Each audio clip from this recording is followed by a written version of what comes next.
Olá, a paz do Senhor Jesus. Estamos aqui mais uma vez para estarmos abordando mais uma lição da revista Betel, desta feita lição de número 8, ao qual diz Isaque, o filho da promessa.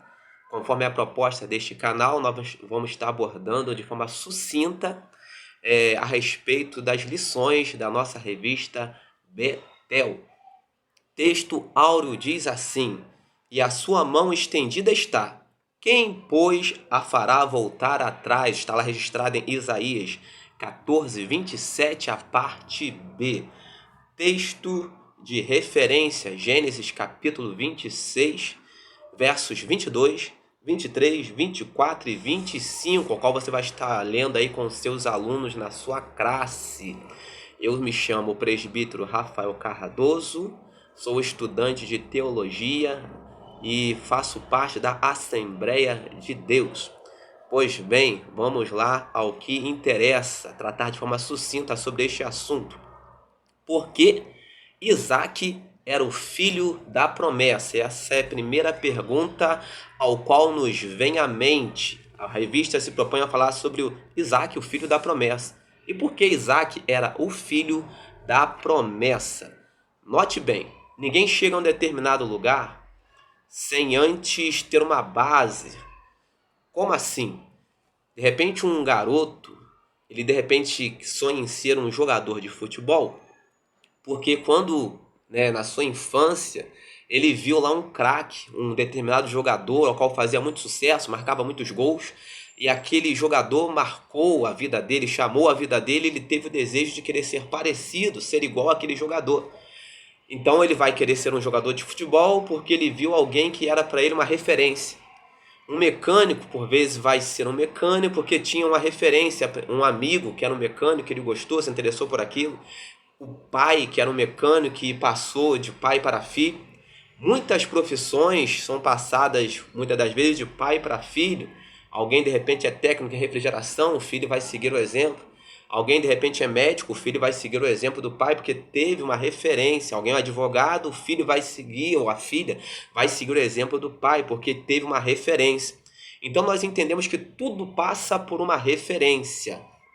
Note bem que muitas das vezes alguém sonha em pregar porque viu um determinado pregador, e sem vaidade alguma, vamos dizer alguns nomes de grandes pregadores que pregam hoje no nosso país.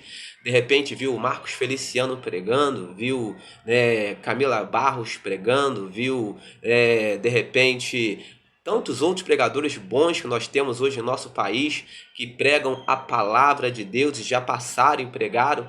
E de repente alguém quer ser um pregador simplesmente que viu homens e mulheres que marcaram, ou talvez até pregadores anônimos dentro da sua igreja local, um diácono, um presbítero, um pastor, que prega a palavra de Deus, e alguém vê uma criança, vê aquilo, um adolescente, um jovem, um irmão, vê aquilo e quer ser igual. Quero ser igual a ele, eu quero ser igual a ela, quero fazer igual.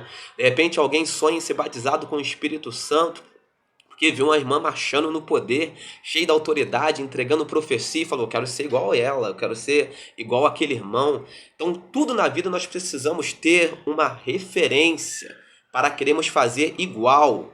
E eu fico imaginando Isaque, porque ele se tornou ali, de repente, o filho da promessa, porque ele teve uma referência. Note que a experiência de Isaque ali naquele Monte Moriá, talvez nós não abordamos tão profundamente sobre isso, mas Isaque teve uma experiência profunda. Imagina ele vendo o pai dele amarrando ele ali naquele lugar para sacrifício, e de repente o pai dele levantando o cutelo para o imolar, e de repente ele vendo o pai dele ouvindo a voz do anjo que bradava: Abraão, Abraão, não faças tal, não faças isso.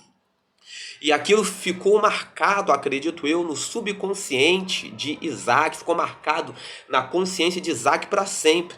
Ele deve ter se perguntado: o que tem nesse Deus do meu pai que o levou a, inclusive, se propor a me sacrificar? Deve ter alguma coisa com esse Deus do meu pai. Que fé é essa que meu pai tem, que ele abriria a mão de mim por causa deste Deus? Então Abraão se tornou uma referência, poderíamos dizer assim, para Isaque. Abraão se tornou uma referência para Isaque. Isaac se tornou o filho da promessa porque tinha um homem que antes dele era uma promessa, era a própria promessa, uma promessa viva, uma promessa real, um homem que acreditava nas promessas de Deus, um homem de fé. Ele passou esse legado de pai para filho. É como fosse uma esponja. Isaac absorveu tudo aquilo que ele aprendera de seu pai. Mas vamos trazer para a vida prática. Eu gosto de lecionar EBD de forma prática. Existe uma diferença muito grande entre promessas na teoria e promessas na prática. Que uma coisa é Deus dizer que vai te abençoar, você vai salvar muitas almas, e você ficar de braços cruzados dentro da sua casa, assistindo televisão, esperando Deus cumprir a promessa. Isso é teoria. A outra coisa é você praticar a promessa, colocar a promessa em ação. Ora, se Deus falou que tem uma promessa na minha vida, o que eu vou fazer? Eu vou estudar teologia, para quem pode estudar. Eu vou estudar a Bíblia. Todos podem estudar a Bíblia. Eu vou me debruçar sobre a oração, eu vou acordar de madrugada, eu vou buscar o Senhor, eu vou trazer a promessa para mim. E é por isso que Isaac, ele era considerado o filho da promessa. Ele trouxe a promessa até ele. Ele trouxe a promessa até si. Porque tem gente que pensa que Deus vai fazer uma promessa e vai ficar esperando de braços cruzados a promessa se cumprir. Por vezes tem promessa que Deus cumpre na sua soberania. E ele faz acontecer independentemente da sua vontade. Mas existem outras promessas que são condicionais. E apesar de serem condicionais, vão se cumprir, ainda que não seja na sua vida. Mas vão se cumprir, porque a palavra de Deus não volta. Nunca volta vazia. Por quê? Vamos explicar dentro da palavra de Deus. Deuteronômio 28 diz: e será que se ouvirdes a voz do Senhor teu Deus, tendo cuidado de guardar todos os seus mandamentos que eu te ordeno hoje, o Senhor teu Deus te exaltará sobre todas as nações da terra. Deus tinha uma bênção para a nação de Israel, mas havia um condicionamento. E será que se ouvirdes, se derdes crédito, se praticardes a palavra, eu vou te abençoar e você vai ser a nação, vamos dizer assim, a nação elite, a nação top de toda a terra. Havia um condicionamento para a promessa de Deus se cumprir na vida do povo de Israel. Para a prática chegar, às vezes é necessário que nós estejamos praticando a promessa, exercitando a promessa. E voltando para a lição, seu pai, ou o pai de Isaac, era um exemplo, era um padrão, era um modelo de servo, um modelo de homem que acreditava nas promessas. Isaac absorveu aquilo. Só que nós entendemos que Abraão estava chegando em seu tempo final de vida. Abraão já estava velho. E por vezes, quando as forças se vão, é necessário passar o bastão para outro. E olha a preocupação de Abraão em passar o bastão para Isaac. Ele chama o seu servo e vê que Isaac estava triste, já ali próximo aos 40 anos, de idade. Estava triste, já havia perdido a sua mãe, Sara, estava muito triste. E Abraão chama o servo dele e faz ele fazer um juramento, colocar a mão debaixo da coxa dele, fazer um juramento, falar: ó, você vai lá, vai buscar uma mulher da minha terra para o meu filho Isaac. Olha só a preocupação, trazendo hoje para os nossos dias, de preparar, caminho para a promessa se cumprir das gerações que estão presentes, preparar caminho para as gerações que estão por vir, para a promessa se cumprir. E hoje, por vezes, não temos visto isto acontecer em nossos dias, porque a preocupação, por vezes, não é passar o bastão para outro. Às vezes a preocupação é consigo mesmo. A preocupação é: se eu morrer, a próxima geração que se vire, a próxima geração que faça o possível para levar a palavra de Deus. Não, está em nossas mãos passarmos o bastão para as próximas gerações. E como se faz isso? Sendo padrão, sendo modelo. Ora, se eu sou um homem de oração, eu preciso mostrar para os meus filhos, para a minha sociedade, preciso mostrar para a minha igreja, e preciso buscar pessoas para estarem do meu lado, para buscarem a Deus em oração. Se eu gosto de palavra, eu preciso transmitir esta palavra, ensinar essa palavra para as próximas gerações, ou para a geração subsequente, e transmitir esta palavra. Se eu gosto da doutrina, eu preciso passar a doutrina para as gerações que estão por vir. Então está em nossas mãos passar para frente, está em nossas mãos darmos continuidade. Em quantos lugares Infelizmente, nós temos visto igrejas que já não têm mais escola bíblica dominical, não estão passando o bastão da palavra, não estão passando o bastão do ensinamento. Em quantos lugares já não tem mais consagração. Infelizmente, antigamente consagrações eram 5 horas da manhã, 6 horas, 7 horas. Hoje, se nós colocarmos 8 horas, 9 horas, uma consagração, não aparece ninguém. Essa é a realidade da igreja de hoje. Não estamos passando o bastão. Então devemos nos preocupar em estar passando, né, esse bastão diariamente, né?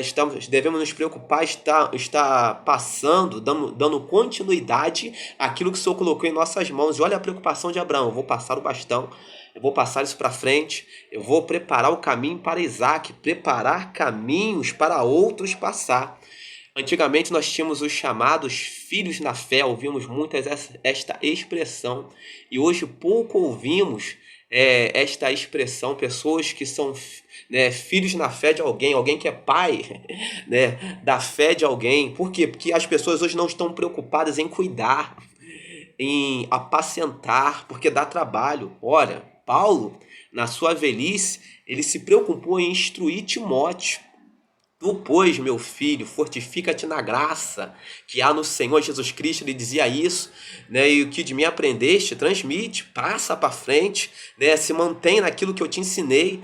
E essa deve ser a preocupação da nossa geração, do nosso tempo presente, manter as futuras gerações naquilo que aprendemos. E essa foi a preocupação de Abraão. Eu vou passar o bastão para ele, eu vou preparar a promessa para cumprir-se na vida de Isaac. E por isso Isaac se tornou o filho da promessa. E ele falou: você vai buscar uma moça na minha terra. E o servo de Abraão, ele falou o seguinte: e se a moça não quiser vir comigo?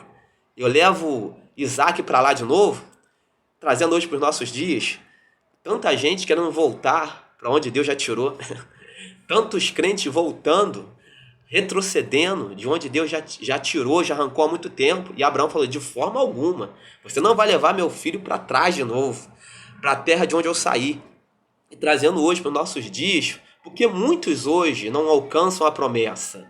Por que a igreja de hoje, por vezes, não alcança as promessas de Deus?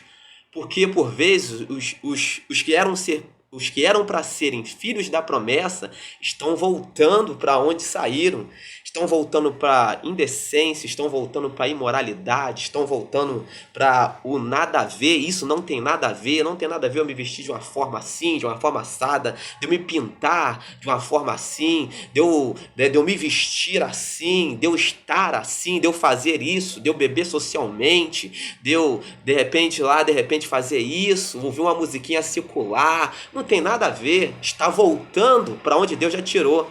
A Bíblia diz: se pois o Filho vos libertar, verdadeiramente sereis livres. Se Deus já libertou, irmão, para que vai voltar para trás? E Abraão entendia isso: não vou voltar para trás não, que Deus me tirou de lá, Deus me libertou de lá, e meu filho também não vai voltar não. Então, se você é filho da promessa, você não volta para trás, você segue na direção que o Senhor tem determinado sobre a sua vida e segue desbravando. Por que Isaac ele se tornou o filho da promessa? Porque ele viu o exemplo do seu pai. Seu pai era um desbravador, então Isaac continuou sendo desbravador. Seu pai, ele cavava poços, Isaac foi desentulhar poços. Aleluia! Isaac desentulhava poços. Será que hoje nós temos feito isso em nossa geração, em nosso tempo presente? Temos sido filhos da promessa? Será que aquilo que os nossos antepassados plantaram lá atrás no Evangelho, nós temos procurado manter hoje, desbravando, desentulhando poços, cavando de novo, né? Aquilo que alguém tem tentado entulhar? O que seria desbravar? O que seria desentulhar poços? Será que nós temos mantido, de repente? Será que você, de repente, só vive na teoria? Já ouviu falar de evangelismo, mas será que você já fez algum dia um evangelismo? Entregar um folhetim? Dizer Jesus te ama? Parece coisa arcaica, parece coisa de antigamente, mas isso tem muita propriedade na vida daquele que não tem Jesus. Um simples Jesus te ama para você não pode significar nada, mas para aquele que está lá fora significa muita coisa. Um folhetim para você pode não significar nada, mas tem um significado tremendo na vida daquele que ainda não conhece Jesus, está desesperado. Será que você já fez um evangelismo na sua história, na sua trajetória cristã? Será que você tem desentulhado poços? Será que você só conhece ensaio? Será que você está preso na estrutura? Será que você só conhece ensaio, louvorzão? Isso não é desentulhar poços. Desentulhar poços é desbravar, é sair, é fazer com as mãos. Será que você conhece ar livre? Ou será que você só ouviu falar? Será que você sabe o que é um ar livre? Falar de Jesus numa praça pública, né? Pregar a palavra de Deus na sua rua, para todos ouvirem? Ou será que você apenas ouviu falar? São coisas do passado, devemos manter hoje. Isso é manter a promessa. Será que você tem mantido a promessa de Deus na sua história, na sua vida? Talvez você reclame que não alcance promessas. Mas será que você tem mantido aquilo que alguém te ensinou há tempos atrás? Será que você tem se mantido no padrão de Abraão, que era o pai da fé, e passou para o seu filho, né, seguir os seus caminhos? Então, que essa lição nos sirva de reflexão. Será que temos sido filhos da promessa? Será que temos desentulhado poços que Abraão cavou lá atrás? Que Deus abençoe a sua vida, em nome de Jesus.